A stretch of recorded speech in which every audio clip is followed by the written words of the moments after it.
Shedeur Sanders slide finally ended. Offensive Rookie of the Year odds and more from the 2025 NFL Draft on this episode of the Sharp Angles podcast.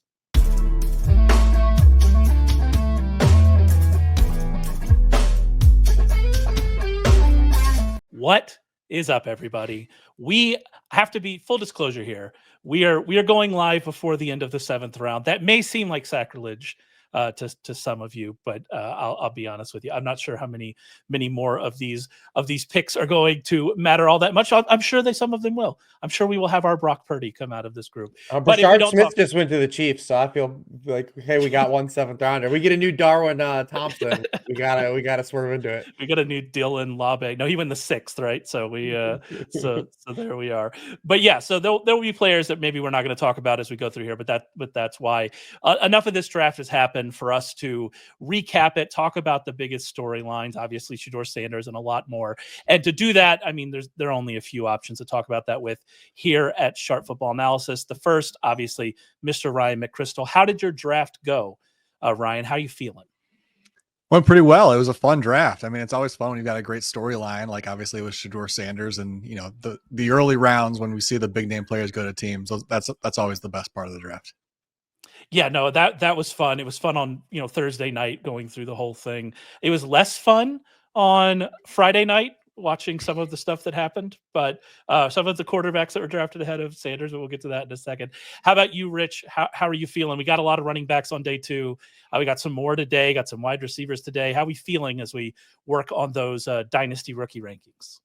Yeah, so far so good. I think everything kind of played out as kind of expected. I mean, we came in expecting this to be a very non-exciting kind of draft from like a fantasy landscape, and I think that's largely what we had play out, especially once we got through like the top players. We didn't really love a lot of the depth, especially at the wide receivers. I mean, like usually day 2 is like a really fun wide receiver position day, and like this year it was just kind of like meh. And that's kind of like, how it played out. When you got dudes like Pat Bryant getting comped to Michael Thomas, it's really hard to like, really get juiced up, man.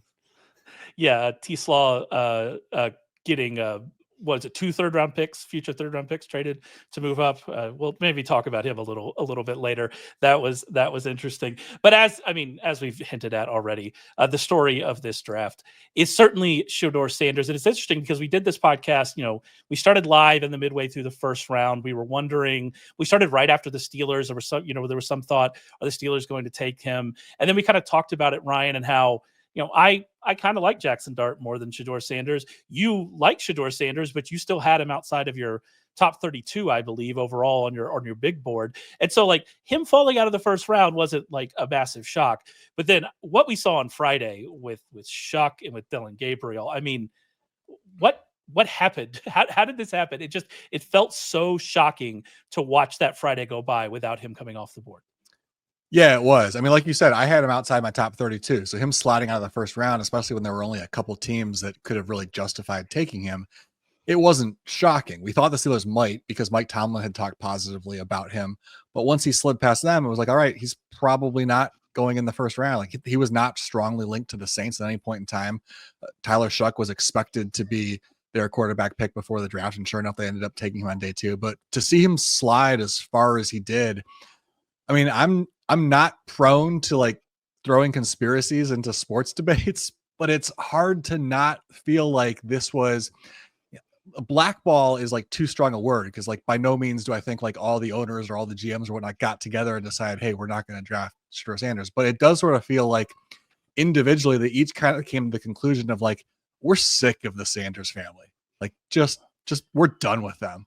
Because especially by the time you get to the end of the 3rd round, and certainly in the 4th, into the 5th round, like he was obviously not just the best quarterback on the board, he was the best player on the board. And so why are teams that need at least a developmental backup quarterback, like at that point, almost anybody can justify taking him. Like there are lots of teams that could use a developmental guy on the roster. The best player on the board was Sanders. Why are you not taking him? It's hard to not come to the conclusion that they just wanted absolutely no part of Deion and Shedeur as a package, because obviously it is a package. Deion will be tweeting about your team all next year. When your starting quarterback throws an interception, he's going to be tweeting about it. He's going to be tweeting about, preseason games when Dylan Gabriel makes a mistake. The Browns fans are going to be hearing about it from Deion.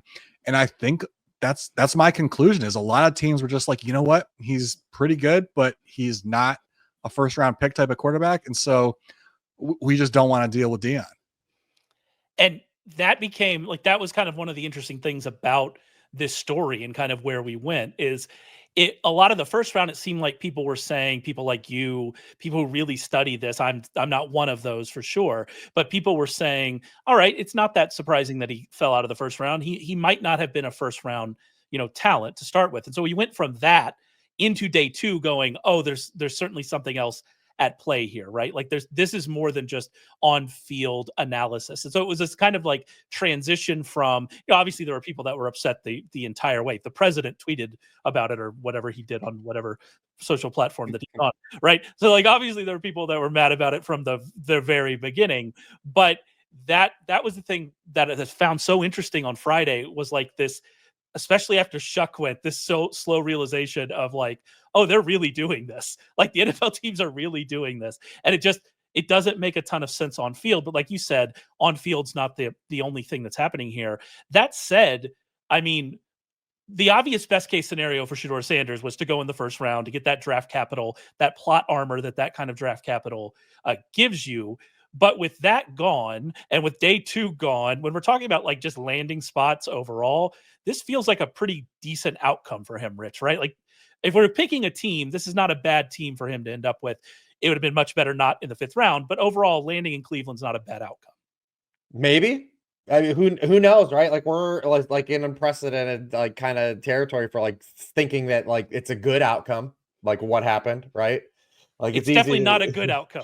I want to make that clear. Yeah, but of the available outcomes, once we get to day three, is what I'm saying. I mean, they took another quarterback 50 picks ahead of him. Fair. Like, I mean, it's hard, right? Like, it's really hard to say. And we don't know. Like, I can't wait to hear what this coaching staff has to say, afterwards about this, right? Like, was this something that was kind of phoned in? Was this an actual Andrew Berry pick, right? Like, there was a lot of Andrew Berry picks in this draft that you could point out. It's like those were definitely Andrew Berry picks. He loves production, right? So it could have been one of those two. Was it phone top down? We don't really know like the whole story. Was it just like they got sick of just seeing his name on the board and said, screw it, we'll be the ones to take a shot?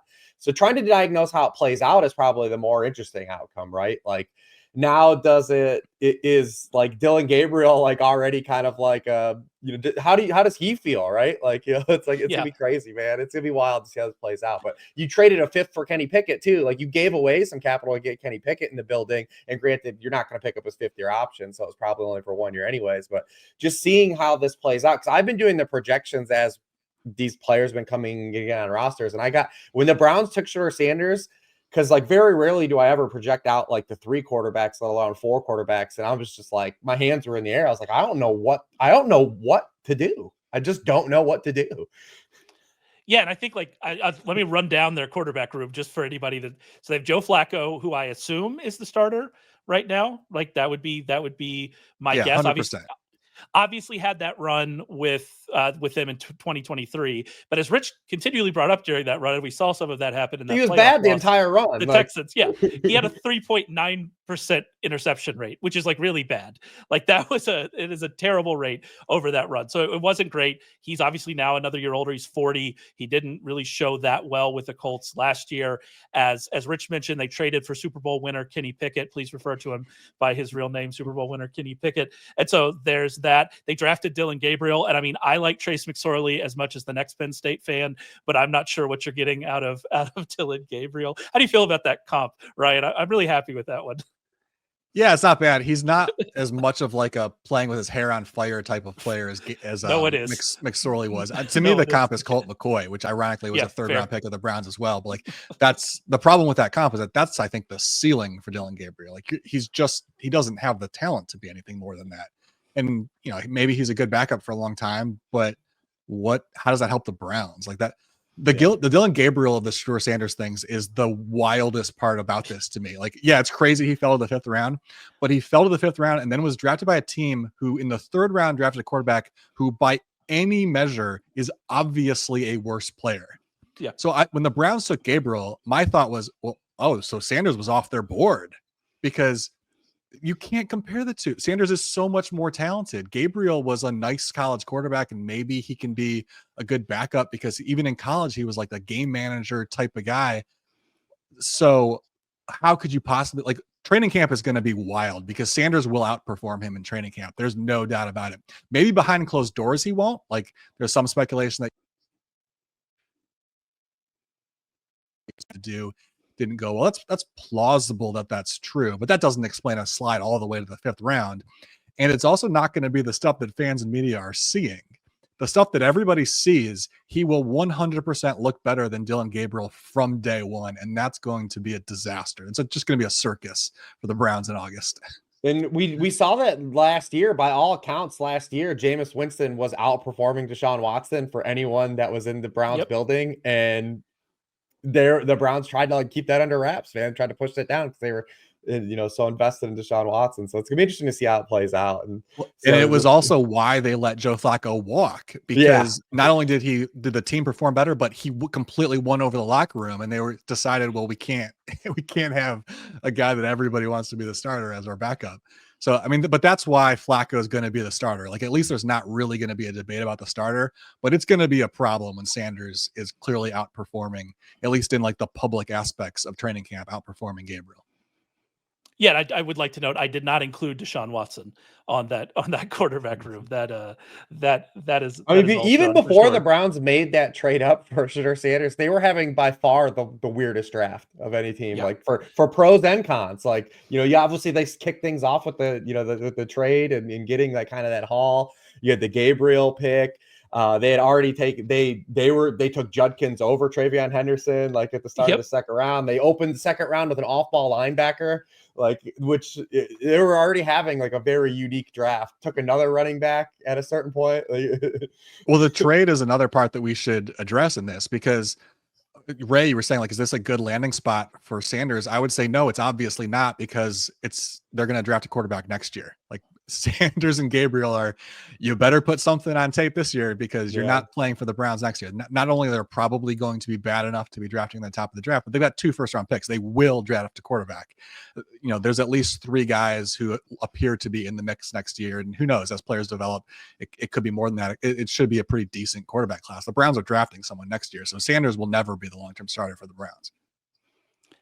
And I agree with everything that y'all said, but what I'll say is this: when we're talking about 5th round quarterbacks, the chance of a 5th round quarterback starting games is very, very low. It's higher now because quarterbacks get hurt more, and we've seen more of that, but it's very, very low. The chance of Shedeur Sanders starting games in 2025 is higher than that of a normal 5th round quarterback, and I think it's higher with the Browns than it would otherwise be. And so if I with maybe some other teams, like he ended up at the Seahawks, for instance, I think it's more likely that he starts games in 2025 for the Browns, which if you're Shedeur Sanders, if you're worried about your long-term career, even if the Browns come in and get a quarterback, next year, that's what's important to you. Can he get on the field? And he has a better opportunity with Cleveland than he would maybe with other teams, and maybe than other 5th round quarterbacks. And I know that's clutching at the thinnest of straws, right? But that's where we are after this just bizarre situation. For my world, once he didn't get drafted yesterday, like he's kind of like he's gonna have to do something to get back on my radar. No, and I think 100%, and that's why I think that the caveats are important. Like, we're still talking about a 5th round quarterback. Like, that's all it is, and that's where we are. You can make we could sit here to the same conversation about Will Howard and saying for a 6th round pick, he is the most, like, because the situation he's in right now, unless even if they had Aaron Rodgers, like. Yep. We're going to get to the Steelers, and I thought, we had kind of talked about we should talk about the Steelers. Let's just talk about them now. We should talk about the Steelers before they went and got Will Howard, and I thought it was just so interesting because both of you, I listened to the pre-draft podcast on quarterbacks, and I know both of you are relatively high on Will Howard, and like you mentioned, we go into this, we look at the Steelers roster, and it's so obvious. It's so obvious from what they've done recently. that this roster's pretty good. I think, Ryan, you think they made some good additions here. I'll let you talk on that a little bit there, but they just need that quarterback. So it is interesting that they got Will Howard, but the way that they've handled this entire draft process, that means that, I mean, Aaron Rodgers is going to be the quarterback of this team, seems almost certain. And if that's the case, then, and he's, I guess, doesn't get hurt, then like, how high will they actually be drafting? It's just like, we're back in the Steelers the Steelers like cycle, the Steelers Ferris wheel of mediocrity. And it's just, I don't know where we're going, Ryan. Yeah, I mean, that's the problem with the Steelers, is that they can never be bad enough to get a quarterback. We talked about it before the draft on the show. And so, especially looking at their draft class, like even before it got to Will Howard, they started adding some really nice pieces. Derek Harmon is the comp with Cam Hayward. Like that's such a perfect comp for him. He's like the most Cam Hayward player since Hayward. And so then they also had Jack Sawyer in the 4th round. I think injuries are probably the reason why he fell, but talent wise, he was expected to be a 2nd round pick. He's going to help the pass rush, which TJ Watt certainly needs a little bit of help there. Kaleb Johnson will contribute. I think he's probably an early down running back, which pairs nicely with Warren, who's a little bit more explosive. So, they weren't a terrible team to begin with. Even if Mason Rudolph is at quarterback, they weren't a terrible team. Like, I don't think there's any way this team wins 3 or 4 games and is near the top of the draft. Even if Rodgers doesn't show up, like they're going to win enough games that they're not going to be in position to guarantee themselves a quarterback next year. That's why I think the Will Howard pick was important. Like before they made that selection in the 6th round, we were saying like, this is kind of strange. Like how do they plan on getting a quarterback? You kind of got to get somebody in there. I think Howard's potentially a steal in the 6th round. I think if Rodgers doesn't show up, he is definitely starting games. There's no way they're going to roll Mason Rudolph out there all season long. At some point, it's not like they're going to win, 13 games this year, even with Rudolph. Even if they're flirting with the playoffs, they're going to have to give Howard a chance. You got to see what your rookie can do. And I do think he's potentially a starter in the league. He's got good athleticism. He looked fantastic this year at Ohio State, especially down the stretch. Like he made just some beautiful throws down the field. And I think it was easy to write him off a little bit because he definitely didn't look like that guy at Kansas State. And then all of a sudden you put him in the Ohio State offense with Jeremiah Smith and Emeka Ibuka, and he looks like a stud. It's easy to be skeptical of that. But he really genuinely made some fantastic throws. I said it, on the show that Rich and I did on the quarterbacks earlier this year. Like if you compiled the best throws of all the quarterbacks in this class, Howard's highlights would be on there a lot. I mean, he made some beautiful downfield throws. And the Steelers have some receivers that can go downfield and make some plays too. So I think he's actually a pretty good fit for what they want to do if he gets a chance. So if Rodgers doesn't sign, I'm certain we'll see Will Howard. And because they're not going to be bad enough to draft a quarterback next year, most likely, I think the odds of Will Howard being their week 1 starter in 2026 are pretty decent.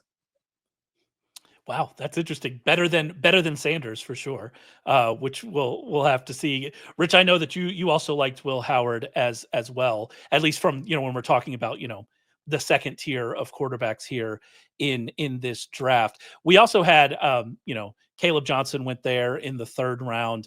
That is a blow to all Jaylen Warren stans, such as myself. I would like you to speak on that a little bit, though. Kind of what are your expectations here? Did they just get their new Najee Harris, and we're going right back into the same old split that we've seen in the past? I don't know for sure, at least for 2025 stance, just because we've talked about it a lot. Like Warren isn't like an Austin Eckler type of running back. He is like a 215-pound running back. It's not like he was just getting. Typically, when you see guys in like that change of pace role, they are like a smaller back, and it's hard to project those touches. We could still see him get those touches. Also, Kaleb Johnson, who has just kind of the 1 year of production. And as Kaleb Johnson also, for his size, doesn't play that style of football to his size. Like he's not like a power back. Like he wants to run outside zone. He wants to get to the 2nd level and then get that ramp up speed. Like everyone talked about like his 40 and stuff, but his 10-yard split was fine. Cause that's like, when you get going, right? Or his 10-yard split was bad. And it's like 40 was like kind of just like, all right. Cause when you get going, he had the high mile per hour like at his fastest point, but it takes him a while to build up speed. So it's going to be interesting to see like how much of a role he can carve in. It's an Arthur Smith offense, so they're going to be interchangeable and use all those guys. But I think you can make a strong case for at least the top 8 running backs all landing in spots that were very positive. Like you can make the bull case for all of them. Like you can easily say like Kaleb Johnson can come in, be a 60% touch guy immediately in year one, where Jaylen Warren is still kind of in the same role. Maybe the Steelers just like him in that role and they just keep him in that role, and nothing really kind of manifests for him, which would be much to the chagrin of everyone that loves Jaylen Warren and all his efficiency stats that keep getting highlighted every year. So it's kind of like a TB determined thing with him. But we knew that they were going to get a running back. They had visited with like 10 different running backs. So they were clearly like pinpointing a running back, just like we knew they were going to probably go D-line early on in the draft too. So they kind of followed suit by all accounts, like what they were going to do. Their plan was on the board. They also got another Ohio State guy, Ryan too. They also took Jack Sawyer too, who just kind of hung on there forever. So they were drafting all the dudes from Ohio State, the Big Ten. Jack Sawyer felt like that feels like such a Steelers pick to me. Like it was just like, yeah, all right, they drafted Jack Sawyer after he slipped. Yeah, that makes sense. All of that checks out for me. You mentioned we did all of the. I had a meeting with all the Jaylen Warren people last night and we cried a little bit, but we did expect a running back to come in. The fact that this is the kind of running back they got, that's really the concern, right? Like if they had gotten like a Jaden Blue later, right, or an Etienne or something like that, I think you'd probably feel a little bit better. But we are where we are. You mentioned the running backs and where they landed. One of the things that Ryan brought up is something we should talk about, were teams supporting young quarterbacks, and we'll get to some of those teams: the Panthers, Bears, Texans, Patriots, teams like that. The Broncos are interesting though, and you brought them up a little earlier too for what they did. We're talking about running backs landing in great situations. I mean, RJ Harvey. In the second round, you love that and that opportunity for him. Then they got like Pat Bryant in the third. I don't know, like y'all don't know more about these guys that I do. It doesn't seem like maybe what I thought they actually need there. So when you're thinking about like these teams supporting young quarterbacks, like I said, we'll get to some of those other ones as we go and who stood out to you, Ryan. But when you look at what the Broncos did, are you surprised that they didn't maybe go lean a little bit more in and get maybe a different kind of wide receiver for Bo Nix? Yeah, I mean, I'm surprised by a lot of things. Like Jahdae Barron in the first round, first of all. Yeah. I like him. The value is there. He fills a need. They needed an upgrade at nickelback. But you just drafted Bo Nix, who even though he played well, he's obviously not like he's never going to be the type of quarterback that just puts the team on his back and carries you. He could be good, but you're going to have to support him with more than what they have right now. So why are you drafting a nickelback in the first round when you could add somebody, a receiver who could stretch the field like Matthew Golden, or even a running back like Travion Henderson, who could play a pretty pivotal role in the passing game? That's a problem to not address that early. And then they tried to do that on day 2, but I don't like the fit of the two players that they got. RJ Harvey, I'm much lower on him than others. And yeah, so was I. The fit is pretty bad because he's probably not going to be much of a pass catcher for them. He's a liability in pass protection, so that's going to hurt his ability to get on the field. And he's not really a dynamic weapon with the ball in his hand. He's a decent between the tackles runner, maybe, but he's not big. Like, he's not someone that you're going to want to just pound the ball with up the middle. And I'm a little skeptical of any running back coming from a Gus Malzahn offense, which he came from at UCF, because that's a very friendly scheme. I mean, they spread it out. It's kind of a gimmicky scheme for the running backs, where his running backs tend to put up good numbers. And it's just sort of a system where you can just plug someone in and they're going to do well. So, I would never write somebody off just because they played with Malzahn, but it adds a little skepticism because we're just not seeing him in like NFL style environment in the running game there. And then Pat Bryant, I actually like Pat Bryant. I expected him to fall to day 3, and he was going to be one of like my guys on day 3 that I was going to be excited for. So it's kind of cool to see him come off the 3rd round. But like you said, they probably needed someone who is more of like a field stretcher with pure speed, because obviously Sean Payton's offense usually has someone like that. Not necessarily a volume receiver in that role, but you need someone to stretch the field more. And Bryant is like maybe a little more in the Cortland Sutton role. So who knows, maybe down the road he takes over that role and develops into a high volume receiver there. But immediately, I don't know that he helps Nix a whole lot, because I don't think he's going to see enough of an opportunity, and it just wasn't the type of weapon that they needed. So yeah, they did add 2 guys that theoretically help the offense, but neither one of them seems like quite the fit that they needed at those positions. I was actually going to mention that the pass protection thing about Harvey to you, Rich, because that was the thing we talked about over and over and over again with Javonte Williams last year. We're asking, why is this guy still getting touches over these 2 guys that are Jaleel McLaughlin and Audric Estime, who are just way more efficient as runners? And the answer was pass protection. And so then they go and draft a guy. They get rid of Javonte Williams, which fine. We still have those questions about McLaughlin and Estime. And then they go and draft a guy who struggled with it in college, and rookies just generally kind of struggle in that area anyway. Like, what are we doing? Who's taking that role? It seems like a very confusing addition. Yeah, I think the Broncos, like the Broncos backfield, there's a couple of their backfields still, like because not a lot of guys that we thought could get nuked got nuked, actually. And one thing to remember is there are still free agent guys that were not picked up, J.K. veterans. Dobbins. There we So go. like we'll see where these guys now slot in post draft, but the Broncos for that reason scream out to me like, all right, this is gonna be still a spot for potentially a veteran back, because Harvey and like especially in like these rookie drafts, he's gonna probably be the guy that makes the biggest jump from like pre-draft ADP to post draft ADP. And if they do add another guy, it still throws us that red flag. I mean, he was absolutely horrendous in pass protection in college. He had the worst pass blocking grade per Football Focus for any running back in this class in pass protection. Just from an objective stance, he allowed a pressure on 15% of his dropbacks. That was second to, or his snaps in pass protection, which was second to last in this class. Jaleel McLaughlin has had 14 snaps through 2 years in pass protection on the Denver Broncos. That's it. And, like, is Audric Estime going to step into that role? Like, it is kind of a question, like this whole fit. So I'm excited to see like kind of where he goes. Like, because I actually, with the guy you talked about, Kaleb Johnson, I've been going back and forth, like, which dude do I rank higher? Like, I'm kind of like on the fence, like you making the bull case for each guy and like, all right, well, who is it? And my thought process is that it still would be Kaleb Johnson, because he's the guy that gets to have like the double-digit touchdown season. So, and one thing I will say too about Sean Payton is these guys that he historically falls in love with in the second and third round, like, buyer beware, man. Like, not all of them turn out to be Alvin Kamara. Like, this is a guy who traded a whole draft for Adam Troutman one year. What they've done with Marvin Mims his first year there, like, they traded the whole rest of their draft picks to move up and get Marvin Mims 2 years ago, and they haven't been able to figure out how to use him through 2 years, and he keeps finding himself in the doghouse. So just because like Sean Payton liked the guy, I don't think that necessarily is like all time been like a great thing. Sure, we had Alvin Kamara, but there's been a lot of other dudes that he's drafted. You think like the Robert Meachams, the Devery Hendersons, all those guys that have kind of gone through there, and just like we were like, yeah, we like this guy in rookie drafts going to Sean Payton offense. They don't work out. I was going to mention Marvin Mims because Ryan was talking about the field stretcher, and I mean, we're back, baby. We're back, Marvin Mims. They didn't really replace that role. Obviously, they still had Troy Franklin. They tried to do it last year. Mims came on strong. I don't know. We're back. We're back with Marvin Mims. You brought up the team supporting, young quarterbacks kind of idea, Ryan. So I wanted to throw it to you. Who really stood out? What teams really stood out to you as doing a good job with their young quarterbacks, putting them in a position to maybe to try to succeed here in 2025?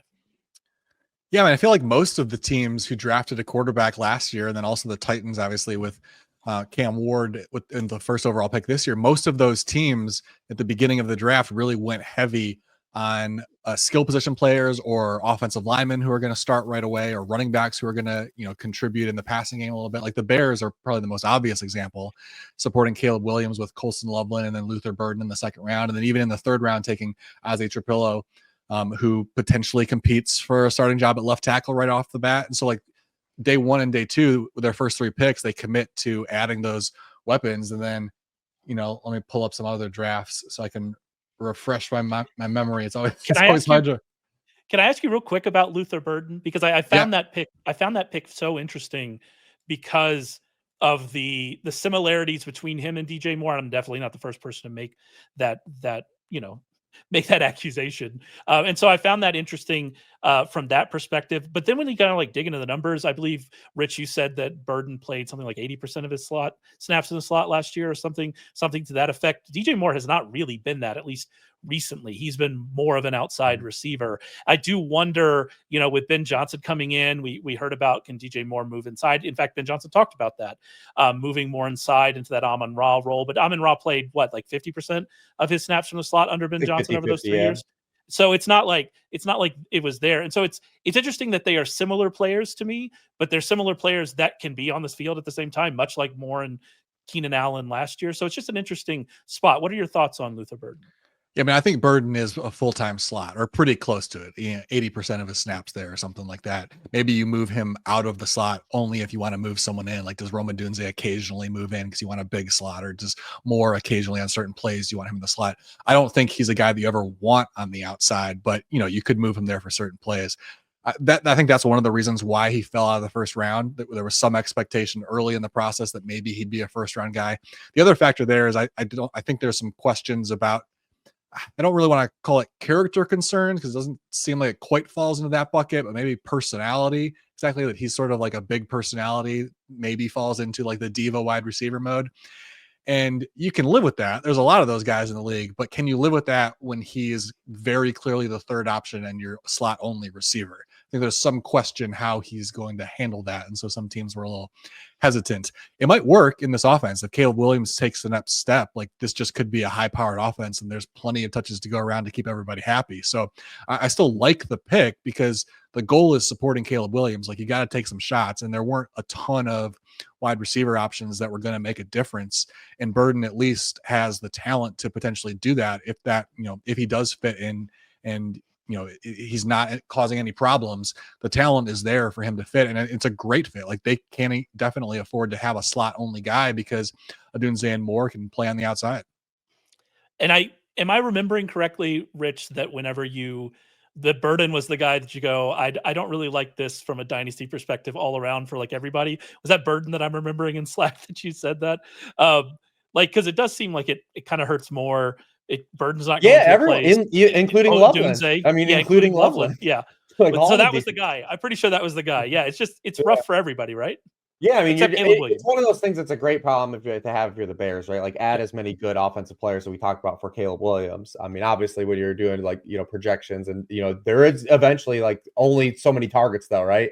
There's a finite number of touches and targets to go around, and that's how we score points, is with counting stats. And Luther Burden projects to be one of those types of players that needs volume. Like, he needs to create his counting stats for fantasy points. And DJ Moore, to his career, largely this point, outside of, ironically, like a 4-game stint with Sam Darnold, that last run in Carolina, and like the 5-game sample at Justin Fields where like he had 200 yards and Emmanuel Forbes, which also kind of the annals of fantasy history. But like, he's been a guy that's also needed volume to produce as well. And then we were hoping to see what Ben Johnson can do with Rome Odunze, in the first year, and try to calibrate, what we saw last year, where he was just forced to live on this diet of inefficient targets downfield. And, does he get pigeonholed into like that type of role in year 2? I think also too, just what the Bears have done is a great lesson that, like, just because, we've seen a guy that was a coordinator in one spot, and something that they did around that personnel means he's necessarily going to do the same thing when he goes somewhere else. Because a lot of people expected the Bears to invest capital at on running back, be this team that would do a lot of similar things like the Lions did. And it's important to remember that like Caleb Williams has a different play style than Jared Goff. So Ben Johnson's going to do his own thing and try to calibrate what he believes is going to be the most successful thing for the Chicago Bears players, not necessarily do exactly what he did in Detroit. So that's also a good lesson to kind of take away from this too, especially pre-draft, to just say like, well, he came from this system and they did this. Like, he might have his own vision here too. And you're not even asking the right question, which is Luther Burden the running back 1 in Chicago, which is, I think, the important question that we all need to ask. DeAndre Swift lives, man. Here we are. I know. It is going to be funny that Swift is going to be in the big back role, right? And then we're going to find someone else for it. Like, we've gone full circle with Swift. They just drafted the dude from Rutgers in the 7th they did. round. Interesting. All right, so we'll see. To be determined on what they do at running back. And as you mentioned, there are still running backs available. Like, when you're looking at the positions, I have a free agent list up on the website. And when you look at the positions, you go through a lot of them, but wide receivers still got like Cooper, and we'll see what version of Deontay Johnson shows up. And then running back still has Dobbins, like Gus Edwards, their names there. So we'll see how this all shakes out after the draft. I was looking at some of the other teams. I thought maybe the Patriots were interesting. Will Campbell in the first, Travion Henderson, who I know you like, Ryan, in the second, Kyle Williams in the third. Do they stand out as another one of these teams? Yeah, I mean, absolutely. The first 3 picks right off the board are going to help Drake Maye.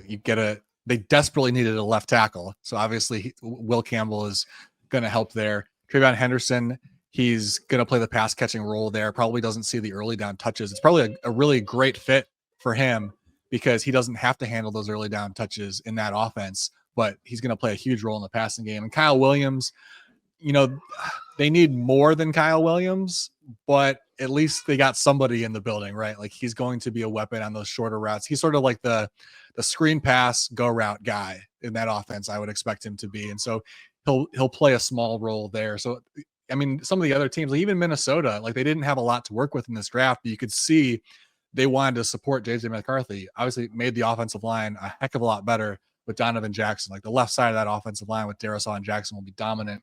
And they didn't pick again until the third round, but they added a wide receiver in Ty Felton. They added a tight end in Gavin Bartholomew. So like 3 of their 5 picks were guys who are hopefully going to help JJ McCarthy. And I would even throw the Jets into this mix. Like they didn't just draft a young quarterback, but Justin Fields was pretty young when he got drafted. Like, he's still really young, He's not that much older than Tyler Shuck, who I was going to ask, is he one of the week one? I think I did the math. There's 12 week one starters will be younger. Yeah, I think he's, Shuck. He's not less than a year there. older. Yeah, he's not quite there. Yeah. But look at their draft. It kind of, the way they handled their draft sort of makes me think like they're going to really try to make it work with Justin Fields because they went out and supported him with a right tackle. They now have potentially a great bookend tackles in Fashanu, their first round pick last year, and Membu on the right side now. Then Mason Taylor, I love that pick in the second round. Like he probably didn't go in the first round because he doesn't have like the really flashy traits that tend to get tight ends bumped up into the first round, but no doubt about it, he's going to be a starter probably as other than Warren, who's like a uniquely polished tight end.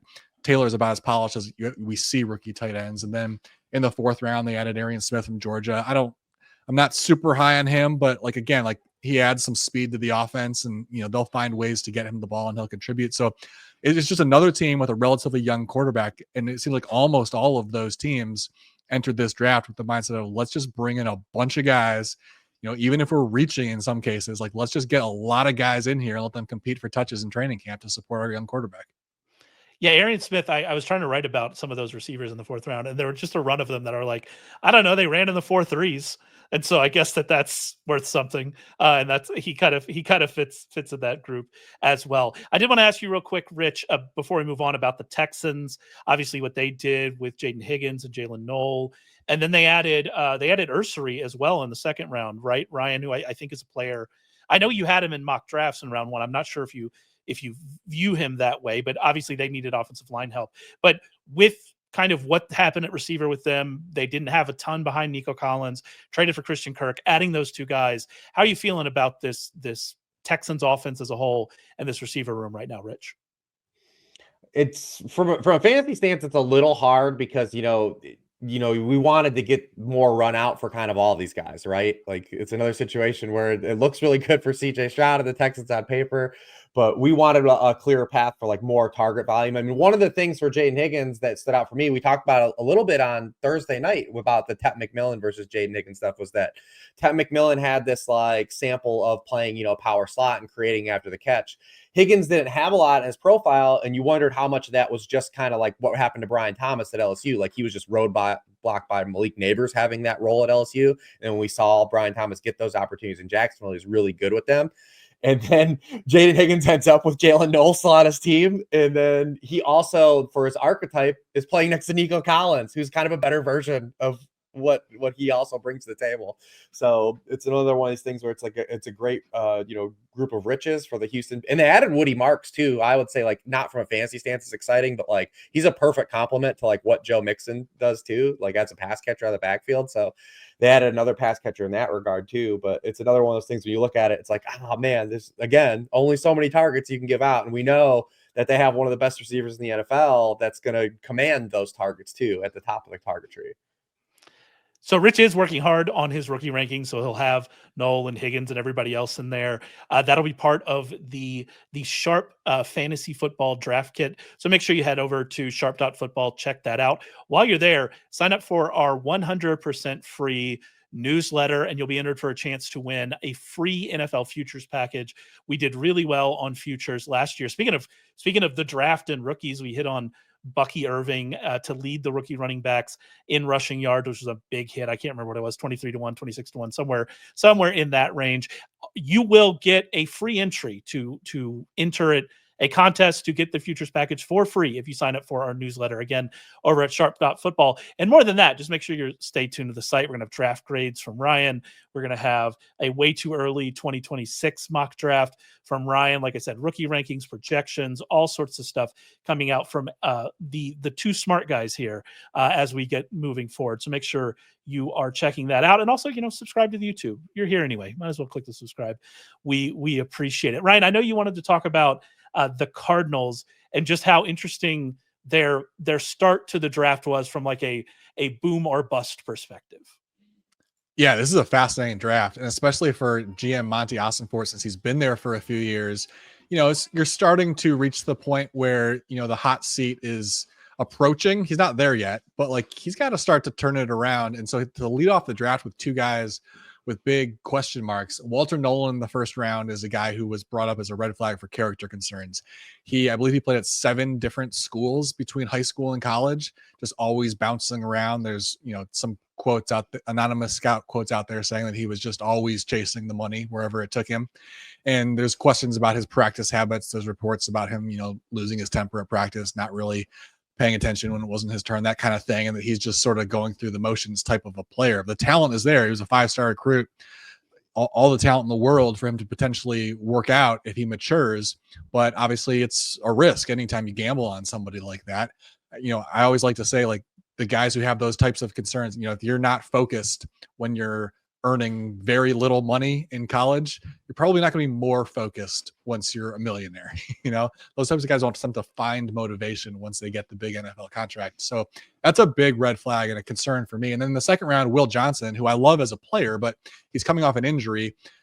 We can't really assess injuries from the outside, but it does tell you something when a guy who for the past 2 years obviously looked like a first-round pick falls to the second round. It means a lot of teams thought that was a significant enough concern that they weren't going to touch him until a little bit later in the draft. So the other reason why these two really jumped out to me with Arizona is specifically Monty Ossenfort's history. Not only is he, nearing the point where there's pressure on him to turn things around in Arizona, but he came from Tennessee, and he has seen these two types of risks play out in the worst possible way while he was in Tennessee. Yeah. Because we remember the Isaiah Wilson pick by Tennessee. Now, he was not technically involved in the process, or at least not directly involved in the process of that pick, because he was hired by Tennessee right after that draft. So in an unofficial way, I'm sure he was on the phone talking to people, but he was not officially involved in that. But he did see what played out. And the result of that was Isaiah Wilson did not want to be an NFL player. And so he played 1 game and was done, basically.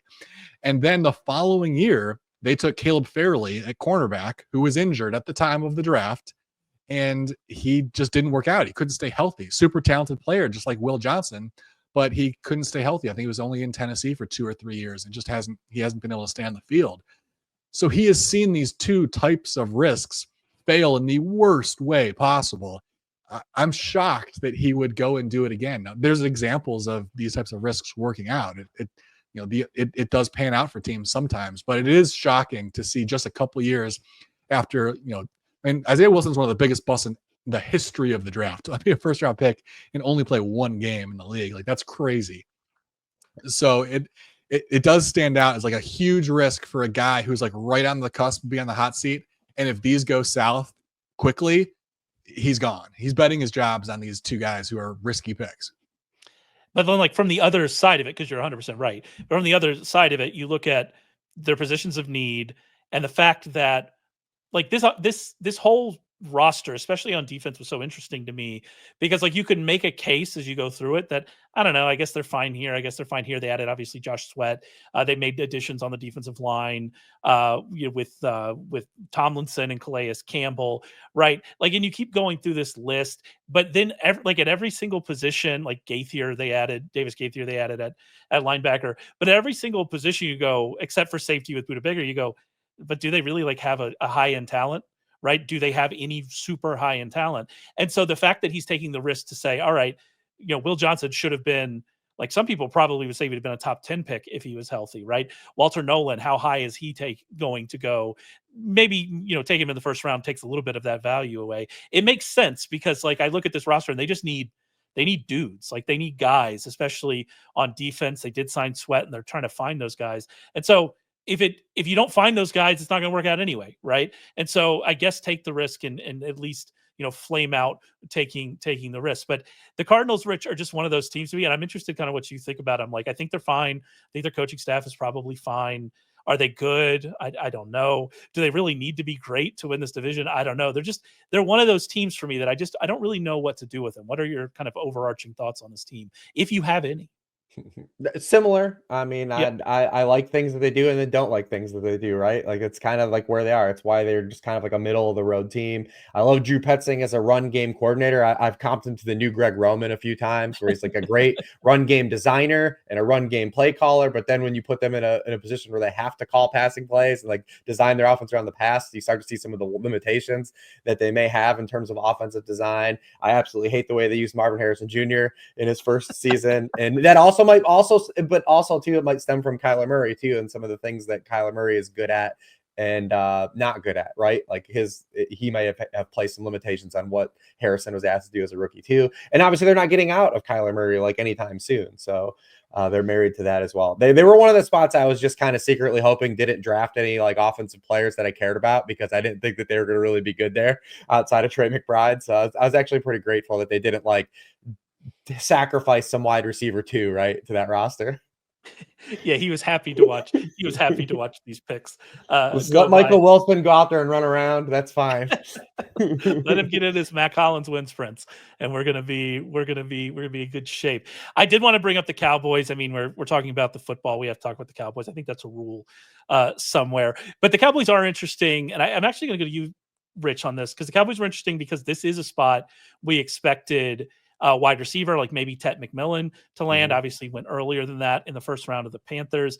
Maybe Matthew Golden, who they passed on in that first round for Booker. This is a spot that we desperately thought needed a running back. And it just, they drafted Jaden Blue in the 5th. I don't know if I've missed any since we've been recording, but like, that's probably not the solution to the problems. Correct me if I'm wrong, but that feels like more of a complimentary guy.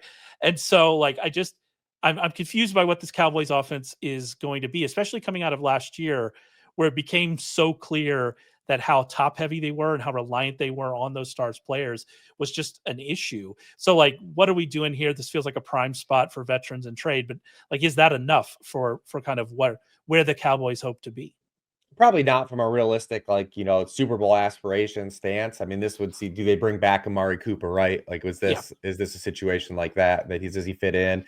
Jaden Blue is like a fine like guy to like add to like a rotation of running backs. Like, he's not a guy that, given his size and some of the limitations he had at Texas, that you're just gonna turn over 250 plus touches to. I don't believe that that's like in his range of outcomes, but he can be a really nice back, out of the backfield in the passing game, like creating mismatches, in that type of aspect. So like, that's a player that they haven't had in a while. So I'm excited to see what they can kind of scheme up for him. If you're just asking kind of Javonte Williams and Miles Sanders to eat up some like crappy 3 to 4 yard runs, I think that they actually could get by with that for a year and just have Jaden Blue kind of like be a splash play guy. It's just kind of, what else do you find like long-term answers? I do give them some credit for just like not panicking, right? And just, I don't agree with all the individual picks that they made, but they haven't really reached on running back these last couple of years when everyone has been kind of saying they're gonna draft a running back high. They're gonna draft a running back high, and they haven't. So at least like some mild credit to their part for not going in. But they're also just gonna have to find some contractual leverage though, because they've been kind of rumored to like link to the George Pickens rumors, right? And I think one of the reasons we haven't seen George Pickens traded is because his contract's up, and so you have to fully commit to George Pickens. And I feel like he's a player, like we just saw it with Shedeur Sanders, right? Like, he comes with some baggage. George Pickens comes with a lot of baggage. And are you going to commit to that player with through draft equity and then signing that player to a contract extension? The Cowboys don't really have that luxury. They could trade a low leverage pick for George Pickens, but they don't have the salary to kind of give him an extension. So that's the one thing. The receiver position is the one like long-term health, because you need to find cheap guys to play alongside CeeDee Lamb that have a little bit of ceiling. Because right now it looks like you're rolling back, Jalen Tolbert in the role he had. You're hoping to get something out of Jonathan Mingo. Good luck to recoup anything that you traded away for him. It's just not a roster when you look at like the actual guys around the stars that you're just like, man, if something happens to CeeDee Lamb, like what is this team? Yeah, I actually asked a question on Twitter. I thought about it. It made me laugh. How many Green Bay receivers would be the number 2 receiver in Dallas? Like, it's an interesting thought experiment. So we've got Jaden Reed, we've got Romeo Doubs, we've got Matthew Golden, a healthy Christian Watson for sure. Obviously, that's not what he is now. Likely Dontavian Wicks, right? Dontavian Wicks would very likely be the number 2 receiver. Like Mecole Hardman, would he be Malik Heath? Savion Williams with Savion Williams. Like, how deep do we have to go down the Packers depth chart before we find a guy who would be even the number 3? Like, I think Savion Williams, the most Shanahan system player I think that you could have asked for. Yeah, like it's really fascinating. But like you said, like there are avenues here. Like, do we bring back Amari Cooper? Do they try to make a trade? Like you said, maybe not for Pickens, but for somebody where you don't have that contractual stuff. I keep bringing up J.K. Dobbins. J.K. Dobbins makes them a better team for sure. If you want to go down that route again, can he stay healthy for a second season? I will say I'm not ready to throw in the towel on Miles Sanders. I think he's just been hurt the past 2 years. He's just been injured. Like, because the last year in Philadelphia he was fine. He was just hurt both years in Carolina. The last time we seen Miles Sanders play last year, he was pretty damn good in Week 18.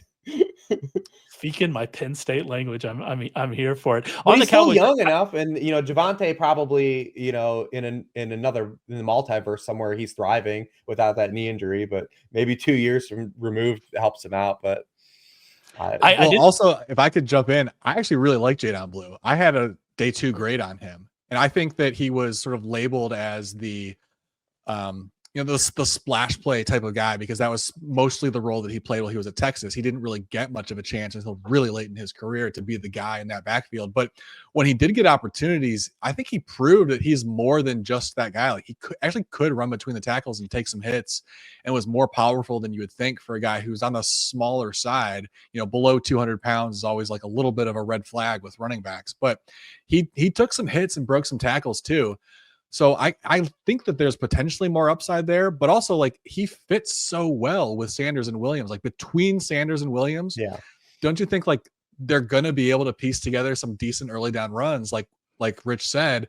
And then as long as those 2 guys are okay, like league average type of early down running backs, Blue is going to be fantastic in the role that they give him there. So I think that he was a great pick, and I also don't discount it because it was a 5th round pick, because he's not a 5th rounder. Like, a lot of the running backs who went in the 4th and 5th round, like, they're not 4th and 5th round running backs. It's just that you can't actually draft 18 running backs in the 2nd and 3rd round. And so some of those guys fell down, and a lot of them fell down like on purpose. Like, teams were purposely passing on them because they were like, well, we like 6 of these guys. Someone's going to be there later on. And so like some of these 4th and 5th round running backs are going to get legitimate chances to win jobs this year, because really they're 2nd and 3rd round guys, but there are just too many of them to squeeze in there. A lot of those guys landed in pretty decent spots too. I think when you look at the guys that went late, like we talked about Blue right off rip, DJ Giddens went to Indianapolis. I mean, Jonathan Taylor's missed multiple games 3 years in a row. Like, that's a guy that they can use as a compliment. Devin Neal went to New Orleans, which I thought was really interesting because Alvin Kamara hasn't played a full season in 4 years. He's obviously in his 30. Kendre Miller has been pretty bad. The small sample that we've seen him. So I mean, like, a lot of these guys that actually Bashal Tutin went to Jacksonville, like another spot that's pretty nebulous, right? Obviously, the coaching staff, the new regime doesn't have any ties to Tank Bigsby and Travis Etienne, and Travis Etienne's a free agent at the end of this year. That ended up being a good spot. We talked about Woody Marks. Jarquez Hunter really is in a really interesting spot, because we don't know what the Rams are going to do with Kyron Williams after season. What does Kyron Williams' camp ask for? Because statistically, they can try to ask for a lot, and the Rams be like, "Nah, man, we ain't doing that." And then you've got Blake Corum still there, so like that's a very interesting spot. Taj Brooks, even at the end, going to Cincinnati is relatively interesting. like you talk about like this running back class, I think it played out like as advertised. I think with these running backs. Scatterboo. We didn't talk about Scatterboo, but like Yeah. when you were talking about who are you going to pair with Tyrone Tracy, who obviously, had a good rookie season, had fumble issues. Like, I don't know how they view him. Do they view him as like that clear, like, okay, he can play all three downs? Probably not. Now you get in Scatterboo.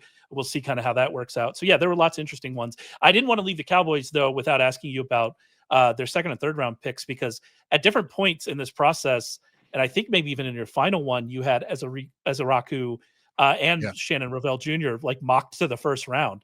And so getting those guys kind of where they got them feels like really good value for them as well, which is to Rich's point about not panicking and just kind of playing to your board. Yeah, I mean, the Cowboys have been doing this for a long time now, quietly. Like, it hasn't quite all come together to the point where they're a Super Bowl contender. But go back and look at the last 10 years in the draft. Like, they've done pretty well. As I would say, they're among the top 5 teams over the last decade or so in the draft, because somewhere along the line, someone wrestled control away from Jerry Jones and just learned how to be patient. And that's exactly what they've done. Now, I have an issue with their first round pick, Tyler Booker, just mostly because of who else was on the board. Like, wouldn't Tyler Warren look really nice in Dallas right now when they're missing some playmakers on that offense? Let me correct you. He would look really nice anyway. He would. And this is a Tyler Warren house, so let's be clear. For sure. I mean, that would certainly be a weapon that could open up the offense. But the second and third round guys like Donovan Ezeraku, I was surprised that he fell out of the first round. I did have him in my final first round mock draft going to Buffalo. He is a pass rusher. There's some question marks of like, is he only a pass rusher? Is he just going to be a situational guy, which is probably why he did slide to the second day. But look at Dallas's depth chart as far as the pass rushers, and it is stacked right now. Like, obviously they're going to start Micah Parsons and Dante Fowler Jr. Fowler's getting a little bit older, but seems to still be relatively productive. And obviously playing opposite Parsons, he's not like the guy. So like a good number 2. In the second round last year, they drafted Marshawn Nealand, who didn't do a lot last year, but he was coming from a small school in Western Michigan. Like, if he takes the next step, he could certainly contribute. There's also Donovan Ezeraku. Like, that's 4 guys that they have, they've got 2 legit starters, 2 second round picks as backups. Like, that could potentially be a very deep, talented pass rush unit, which could make a huge impact playing in that division. And then in the third round, Sean Ravel Jr., he fell because of injuries. So like, there's that risk. Who knows what's going to happen? I believe it was an ACL injury, definitely a knee injury that led to him sliding. And so, who knows what he's going to do right away. But prior to the injury, he was a first rounder. Like, he entered the year pretty solidified as a first round pick, and then had a very early in the season, got knocked out for the year at that injury, which is why, the fact that he's still recovering for it is why he fell. But in the third round, you can certainly gamble on that, especially a team like the Cowboys that's, not going to be drafting near the very top of the draft. So, they hope to be drafting in the 20s next year, and you're probably not going to get a guy like Ravel. So I'm always in favor of teams like that taking those types of risks, just because like you're not going to get a lot of opportunities to get that talent. So especially in the third round, go ahead. Maybe it doesn't pan out because of the injury, but you only get so many shots at that level of talent when you're a good team drafting in the back half of the first round. And you mentioned the second round picks. They also had Sam Williams there, who missed all last season with injury, but he's there as well, and we'll see if he's able to. So this is the only show you might find that supports the kind of what the Cowboys have been doing. I guarantee you that 90% of the other shows you listen to will be bashing the Cowboys. So yes, subscribe, please, Dallas fans. We are. I know how, as a resident of Texas, I know how rabid you are. So we're not saying terrible things about your team. Could they be better? Yeah, it might be good if they had a wide receiver. But I think a lot of what they've done here, like you said, like we've said, is not bad. I did want to get to, you're in the NFC, you're alive. You're good. That's always alive. It was a bummer because you were talking about Denver, like, and how like good they were, and like I was talking to my buddies about it, and it's just like, if this team was the NFC, you might be able to like truly talk yourself into something, and the fact that they're in the AFC, you still can't. And it's not even just the AFC; it's the AFC West. Like, that was my thing about the Raiders with getting like Geno Smith and Genty, and you're like, all right. You on a given year in the AFC, at least at minimum have to beat 2 of Patrick Mahomes, Josh Allen, Lamar Jackson, and Joe Burrow, and maybe you have to beat 3 of those guys in a year. Like, that's every year. That's every year. You have to like. It's a tough way to live, man. It's tough scenes for sure. I did want to talk about some of those Super Bowl contenders. And maybe some of the interesting things they did. I kind of look at like the Eagles and Ravens draft, and I go, that's just Eagles and Ravens doing Eagles Every and Ravens year. things. Yeah, like I don't have much to say. But I did think, Ryan, you had some thoughts on kind of what the Bills are doing and kind of what the decisions that they made in this draft. Yeah, I mean, the Bills and Lions both jumped out to me because they're obviously on the short list of Super Bowl contenders. And so usually you'd expect those teams to be more inclined to draft for needs and, make a splash, or even just like enhance a strength, like go make a splash, go trade up for like another big time playmaker or something like that. And neither one of those teams did it. The Bills in the first round taking Maxwell Hairston, which you could say is a need. Like they don't necessarily have the secondary completely locked down right now. But I have a problem with Hairston being the guy that you do that with because he's a developmental prospect. Like the traits are certainly there. He could develop into a guy who excels in man coverage just because he has the traits to stick with just about anybody downfield. But even in college, he wasn't doing it at a really high rate. So there's some risk there that he's not going to be able to contribute out of the gate. And then in the the second, third, fourth round, they go defensive line, which is kind of a long-term need, but TJ Sanders in the second round, he's not going to play right away. This is a pick for the future. He is kind of in the same realm as Ed Oliver. So I wonder if this pick was looking ahead a year. Ed Oliver's contract, his cap hit more than doubles next year. It goes into the 20s of millions. So I wonder if they're thinking like either we're moving on after this year or we at least want to have that option. So that's what Sanders brings to the table. Purely a depth piece as a rookie. He's not going to make an impact. Landon Jackson, I really like as a third round pick. I actually thought he was potentially a first rounder because he just sort of screams Buffalo Bills edge rusher. But again, he's probably not going to get on the field right away. This is a guy that's going to, maybe step into a starting role down the road. Fourth round, Dayon Walker from Kentucky. He's a nose tackle, so he's going to step in for Daquan Jones eventually, but not this year. So he and Sanders, again, maybe those are their two starting defensive tackles in 2026. That's plausible. But you're trying to win a Super Bowl right now, or you're trying to get to a Super Bowl first. They haven't even gotten over that hump yet. So why are you not doing something a little splashier? This is a good draft class. I can't shred them for it because you could potentially, there's a world where Harrison, Sanders, Jackson, Walker are all starting for them in 2026. So this could turn into a good draft class. But I just when you're that close to a Super Bowl, I want to see one of those picks, do something that's going to help you right away, at least somewhere in the draft.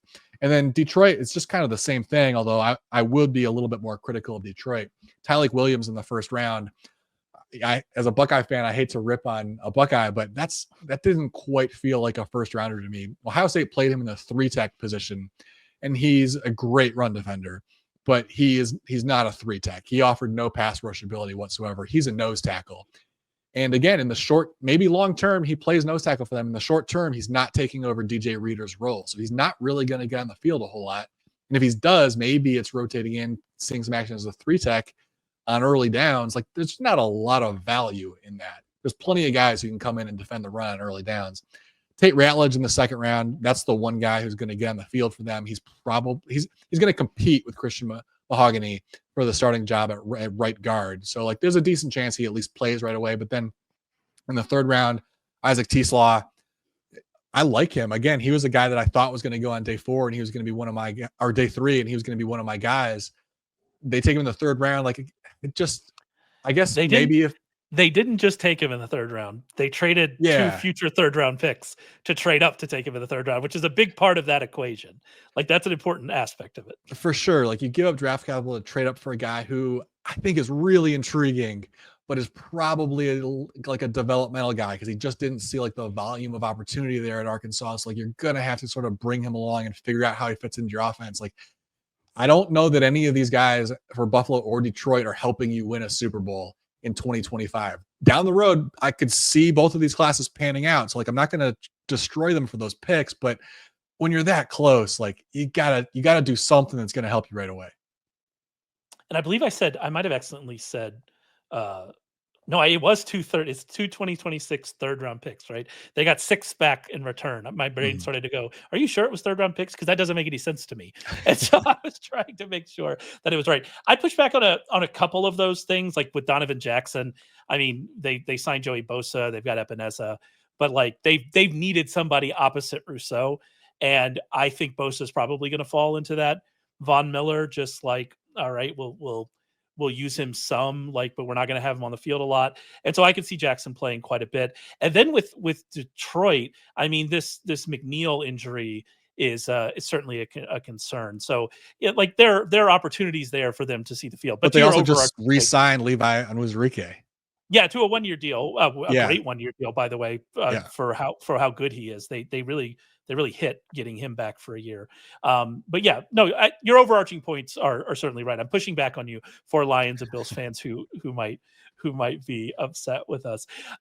We've been going over an hour here, so we're gonna have to get out of here. But I do want to, before we do, talk about Offensive Rookie of the Year, and partly that's because we, on this very episode of this very podcast last year, the three of us hit. Mostly Ryan, but I'm going to claim some of this as well. The three of us hit on Jaden Daniels as the Offensive Rookie of the Year at a pretty good number. I don't remember what the number was. It was like plus 600 or something like that, right? Like it was a decent number coming out of the draft. So I wanted to talk about some of these odds and maybe what we think. Producer Matt has actually paid out while I was in New Orleans, which is the terrible outcome for me. Yeah, just awful. Just absolutely awful. I was in New Orleans for the Super Bowl. Non-humble brag was like that paid out. They do the award show, and I was in New Orleans like, ooh, I just got this money. What am I gonna do with it? Out on Bourbon Street. Yeah, he lost it all at Baccarat at Harrah's. That's all I know is that money is gone. The tables were not cheap during Super Bowl week. But yeah, so we got the Offensive Rookie of the Year odds. These are updated, as of around like 7 p.m. on Saturday. They're going to move a lot. The recent update, we've got Ashton Genty at plus 200, Cam Moore plus 230, Travis Hunter plus 750, Tyler Shuck, whose name I now have to learn how to pronounce correctly, which is upsetting to me that I have to learn how to pronounce it correctly. At plus 1,200, Tet McMillan plus 1,400, Marion Hampty plus 1,600, Judkins 1,800, Shedeur Sanders plus 900. We might talk about that one a little bit. Travion Henderson plus 2,000. A lot of names. We can go way down this list. We got the pressure on. We hit last year. What are we thinking? Anybody got any thoughts looking at this list that really some odds that stand out as real values for us? I mean, it's tough because Genty and Ward are the obvious favorites, but they're priced in such a way that like you can't really bet Rookie of the Year at plus 200 type odds. And so I guess like the next one is just like the next guy on the list, Travis Hunter at plus 750, because I do wonder, like, put yourself in the mind of the voters. Like, are they going to kind of you can't give him both awards. So, like, are they going to pick one or the other? He's going to play more on the offensive side of the ball, at least as a rookie, it sounds like. If he puts up decent numbers, is what he does on the defensive side of the ball going to be baked into the voting? I kind of think it could. So at plus 750, that's not bad odds. And Jacksonville could potentially be a decent team too, which would certainly help him if he's going to be getting some of the credit for that. That could factor in as well. So he could be one that doesn't necessarily need to put up stats to compete with Genty, who, like, there's a pretty good chance he puts up good numbers because they're going to feed him the ball. But Hunter, the team is probably going to be a little bit better. He's going to get some credit for the defensive stuff. That's plus 750. That's not bad. Yeah, it's not bad. And I did want to mention that this award does not have quite the quarterback bias that other awards do, that MVP certainly does. We have had quarterbacks for the last 6 years, 8 of the last 15. So it is there, right? But this is not an award that's always quarterback. So we can take shots on, you wouldn't take a shot on Genty now by any stretch of the imagination, but you could take shots on people like Travis Hunter. Hampton stands out to me at plus 1,600 now. It was actually plus 1,400 when I looked at it first. We'll see how many carries he gets. That's the concern. But the Chargers have a good offensive line. We know that coaching staff can coach a running game. J.K. Dobbins was 6th among qualified backs in rate of runs to gain 10 or more yards last season. I think we could see a lot of big plays in this offense from Hampton. Like, we could see a lot of those highlight plays. And if he's getting those big plays because of just kind of the kind of running back he is in this offense with a team, like, again, that we expect the Chargers to be good, like, there's a pathway for him here. And if I'm taking like a longer shot bet, I think that plus 1,600 for Hampton, makes a lot of sense. Would I pick him like outright if like odds weren't playing? No, you pick Genty. Like, that's who you pick. Right. But like, if we're playing these odds at plus 1600, you could see him like break off like 5 really long highlight reel runs, have a really good season for a good team, and get this award. And so he stands out to me. Anybody for you, Rich?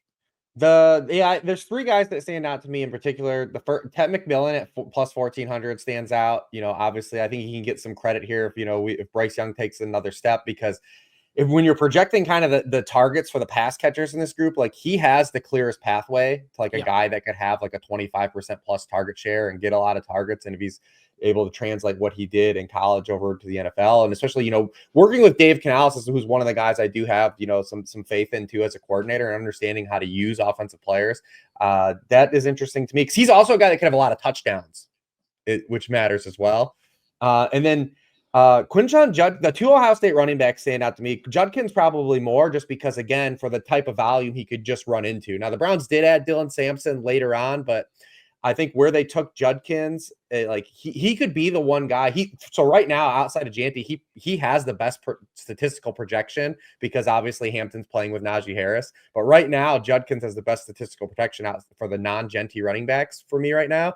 And if the Browns could just somehow put something together where they're just like hang around the playoff picture, maybe he can get some bonus points for that. Which their whole roster is still good enough to do that, right? Like, anytime these past 2 years the Browns have still gotten functional quarterback play, they've been a good team. So he stands out to me as well as another guy. But I think Ted at 1400 is the one that kind of really stands out. Yeah, all those make sense to me. If I could just add to the Judkins thing, like, if the Browns offensive line actually stays healthy this year, they're probably going to use Judkins and Sampson like they used to use Chubb and Hunt. So if the offensive line stays healthy, we know that they can call a run game there. Like, it could work out where he puts up some decent numbers. And part of the reason too why the vagabond quarterbacks, the ancillary quarterbacks, have been so bad for Cleveland is because they haven't been able to run the ball the last 2 years. Like, post Chubb, like non-Chubb running back's been awful. Jerome Ford's a very just boomer bust runner. Inherently, the offensive line's been banged up. If there's just some more stability on that front, the team's probably just going to be better. Granted, it's going to be another thing with the Browns. Like, what quarterback play do you get? I think I saw this will be if they only have one starter, it'll be their 41st starter since they've been back since 1999, and we're assuming there's probably will be 1 to 3. I was about to say, if they only have one starter, what a sentence. By the way, I'm glad y'all talked about Jerome Ford. I was going to let y'all eat all the smoke from. Oddly, there's a fan base for Jerome Ford. I don't know where. Has anyone in the draft ever fallen further from a fantasy perspective, Rich?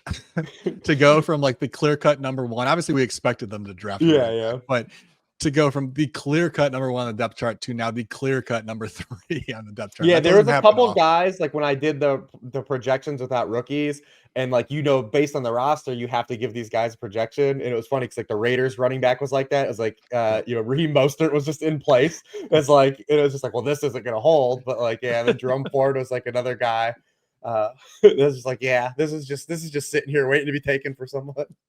Yeah. When I wrote up Judkins on Friday night, I was like, well, Ford, there's still a role here for him in kind of that secondary role. And then Sampson, I'm like, well, we'll see. We'll see what happens with Jerome Ford. But I would never say anything bad about Jerome Ford, who obviously gets highlight plays, and that means that he's good. And so, Jerome Ford fans, he's like, I'm surprised Genty's just not the outright favorite. Well, he is now. But when I looked at it, second. He was second when I looked at it today, though, which was strange, right? And he's plus 200 and Cam Ward's plus 230. Because not only did Genty, who we knew was going to get drafted, like, dude, he's going to play with Chip Kelly and Pete Carroll. Like, yeah, yes, that was one of the things I didn't bring it up on the Thursday show because we kind of got sidetracked a little bit. But like, I wanted to ask the Ohio State fan Ryan, because we do have this like different, less pace. Obviously, Chip Kelly's always leaned on the run. That's always been kind of like a misconception of his, because he leaned on the run but did it quickly. But even like we saw last year that there was less pace. They were playing with bigger formations, it seemed like, at Ohio State. Like, this is a new version of Chip Kelly that we're getting here, going to a team that is head coached by Pete Carroll. Like, we're going to see like we're going to see epic levels here of this team just running the ball. They've got Jacoby Myers. They ended up with Jack Beck, right? Who can block. They've got their 2 tight ends with Maye and Brock Bowers. It's going to be interesting. What are your expectations here for the Raiders and kind of the way you expect Chip Kelly to run this thing? I mean, I'm not sure. I don't know that we can necessarily look at what he did with Ohio State's offense and say that that's going to translate, because I think he talked about during the season last year with it being the first time that the college game went to a much longer season. Obviously, they were hoping and then eventually did play the maximum number of games, or close to the maximum number of games. They did. Play in Yeah, continue. That he purposely played slow during the regular season. They tried to run fewer plays. I forget exactly what the stat was, but there was a stat going around towards the end of the season when Chip Kelly was talking more about that, about they ran X number of less plays than all the other playoff teams, because they sort of were always planning to play deep into January. They tried to play real slow. That doesn't necessarily translate to what he wants to do in the NFL now, though, because all of these these are professionals who are used to the pace of a regular NFL season, so that could change. But yeah, I mean, I think that, Chip Kelly proved last year that for all of the flaws he had as a head coach eventually in the college game, he's a heck of a play caller. I mean, Ryan Day is not a bad play caller, but there was a noticeable upgrade when Chip Kelly took over, just how creative he can still be. Like, he's still a great play caller. And I like the additions. Like, who doesn't love Ashton Genty? Obviously, he's going to do well in that offense, but Jack Bash is also really interesting.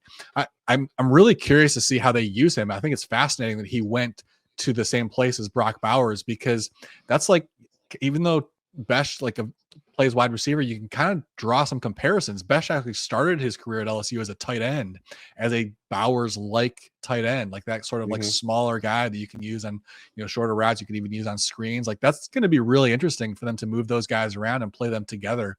It'll be fun to see what Chip Kelly comes up with, because even though his career as a head coach, he kind of got bored with it basically and flamed out, but he's still a heck of a play caller. So it'll be fun to see what they come up with.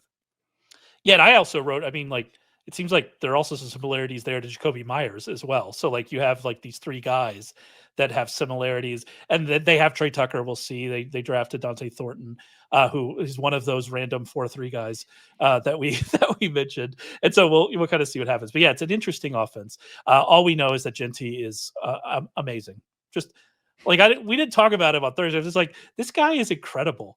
That was the thing. Rich and I think when we talked after the Penn State Boise State playoff game at some point, and I was like, if you use box score scout him and go, oh well, he went up against Penn State, what he was doing against that defense, creating the yards he created, it's just spectacular. I just want to get on. I'm not going out on a limb, but this guy is just amazing. I'm so interested and so excited to watch him play, because I love everything I saw from him in college. I just love, he is the guy. If I'm saying who's my favorite player in this draft, it's him. I absolutely love that guy. I love a running back like him, and I'm really excited to see kind of where we go here with the Raiders. We're done now too. I don't know if you know that the draft is actually over now. Who was Quinn Ewers not drafted? Oh no, I thought I saw Quinn Ewers get drafted. Did he get drafted?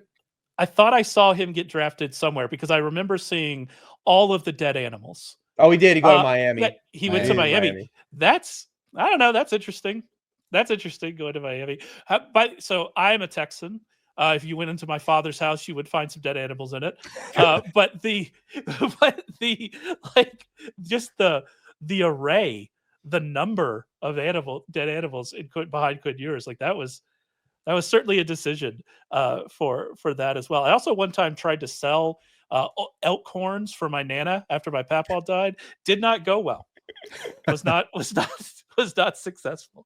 Not a successful endeavor. I was going to mention with Dallas, they drafted, I don't know if I mentioned, they drafted Phil Maffa in the 7th round, which that's certainly, if you're thinking, hey, I need a guy to carry the ball at first down, I guess that falls in that category for him. So yeah, lots of interesting things on this draft. We'll have a bunch more coverage of it. As I said, Ryan's going to do his draft grades. That'll be available. Rich is going to do his rookie rankings, his projections, his just kind of early fantasy redraft rankings as well. All of that's coming out real soon. We'll have 2 early mocks from both Brendan Donahue and Ryan. A ton more draft coverage set to come. Warren Sharp is slacking me right now about his draft capital article and who had the most valuable and least valuable. So that should be up before you even listen to this. That should be available at sharpfootballanalysis.com. Remember, sign up for a newsletter, get entered in that contest to win a free futures package. Follow us on YouTube, subscribe to us wherever you get your podcast. We really appreciate it. And we'll be back to talk with you really soon.